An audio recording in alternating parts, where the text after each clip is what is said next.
कि ये कह रहे थे, बृजमोहन शर्मा कह रहे थे कि कानून के हिसाब से सब कुछ होता है। मुझे बताइए, येस बैंक को अलग कानून लगता है और पंजाब महाराष्ट्र कोऑपरेटिव बैंक को अलग कानून लगेगा और इसको अलग कानून लगेगा? भाई येस बैंक को इसलिए अलग कानून लगा, उसे तो 4 दिन या 5 दिन के अंदर नरेंद्र मोदी की सरकार ने 10,000 करोड़ रुपया दे दिया। एसबीआई का एक कंसोर्टियम सारी फाइनेंशियल इंस्टीट्यूशंस को इंक्लूड किया, 10,000 करोड़ रुपया 4 या 5 दिन में, और उस येस बैंक को फिर से खोल दिया, क्योंकि वो पूंजीपतियों का बैंक था, क्योंकि उसमें अडानी, अंबानी, पतंजलि और तमाम सारे पूंजीपतियों के अकाउंट थे। तो ये सरकार के कानून भी जो है वो अमीरों के लिए अलग हैं, गरीबों के लिए अलग है, या मिडिल क्लास के लिए अलग है। ये सूट बूट की सरकार है। जो श्री राहुल गांधी जी कहते थे वो बात सच है, वो आज सिद्ध हो रही है। आपने नाम बताया कि यहां पर जो यहां पर बट्टे खाते में 14 लाख करोड़ रुपया चला जाता है, और यहां पर पिछले 10 साल में 6,10,000 करोड़ के बैंक फ्रॉड हो जाते हैं। एक साल में, आरबीआई का डेटा दे रहा हूं, एक साल में 13,000 बैंक फ्रॉड होते हैं पिछले एक साल में। तो ये सरकार कर क्या रही है भाई? ये सरकार क्या कर रही है? सरकार की जवाबदेही तो हम तय करेंगे ही। अब नाम भी आपने, क्योंकि नाम का भी आपने कहा, मैं नाम भी बता दूंगा, तो बता दीजिए। देखिए, भारतीय जनता पार्टी के विधायक हैं राम कदम जी। मैं एक नाम बता रहा हूं, उनका आप देख लीजिएगा, वो इलेक्शन कमीशन को जो सबमिट किया है आपको दिख जाएगा उसी में। उन्होंने लोन लिया है, 15 करोड़ का लोन लिया है। सरकार करती है वो देखेंगे हम। तो यहां तो नाम भी ले दिया है, पर एक चीज अभी 1 मिनट रुकिएगा चरण सिंह साहब। नहीं नहीं, आपने बिल्कुल, वो मैंने चुनौती दी, आपने खातों पर मैं नजर डाल रहा था। 31 मार्च 2024 तक के करोड़ 98 लाख, बैंक का निवेश 1,264 करोड़ 71 लाख।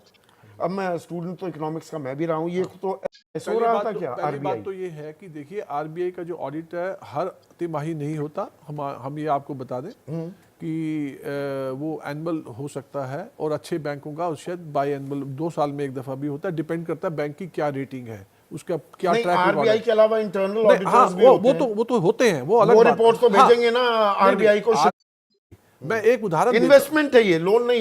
ये तो बैंक का निवेश मींस की एज लेंडिंग्स। और क्योंकि बैंक लेंडिंग के साथ साथ इन्वेस्टमेंट भी करता है। ओके, ठीक है, जैसे कुछ तो फिक्स्ड होगा, कुछ तो सेफ होगा। जैसे एसएलआर है, वो तो सरकारी बॉन्ड में, वो तो पैसा कहीं जाने वाला नहीं है, भारत सरकार का वो उसमें होता है। स्टैट्यूटरी लिक्विडिटी रेशियो वो है।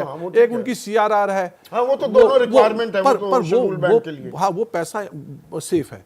बट जहां तक अब सवाल ये होता है कि 2024 से लेके जो अब तक जो इस पीरियड में उस लैंडिंग्स का या उस इन्वेस्टमेंट का क्या हुआ, ये उनको ये घटना दुर्घटना कहाँ हुई, बीच में इंटेंशनल है कि एक्सटर्नल हालात है, ये अभी इसके बारे में मतलब जिस राज्य में पिछले 10 सालों में 80 में से पूरे भारत में 80 बैंक लाइसेंस रद्द हुए, जहां जिस राज्य में 36 के लाइसेंस रद्द हो चुके हैं, पर जहां पर, एक मिनट सर, थोड़ी सी जानकारी दर्शकों को होनी चाहिए, हमारा सिस्टम चलता कैसे है। 2019 में Punjab and Maharashtra cooperative bank जी, फिर 2021 में शिवाजी राव भोसले सहकारी बैंक, फिर 2022 में इंडिपेंडेंस कोऑपरेटिव बैंक, फिर 2022 में ही मराठा अर्बन कोऑपरेटिव बैंक।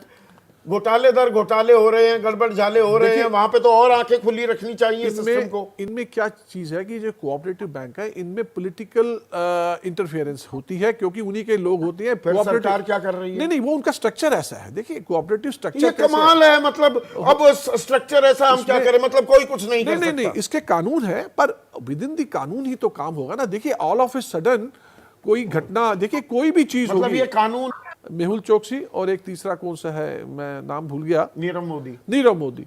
अब आप देखिए, इनकी जो है 22,500-23 हजार करोड़ का इनका, मैं आपको उदाहरण दे रहा हूं, इनके पास हमारा मतलब बैंकों का बकाया है, जिसमें से ईडी ने दिल्ली हाई कोर्ट में 2023 जून में एफिडेविट फाइल किया है।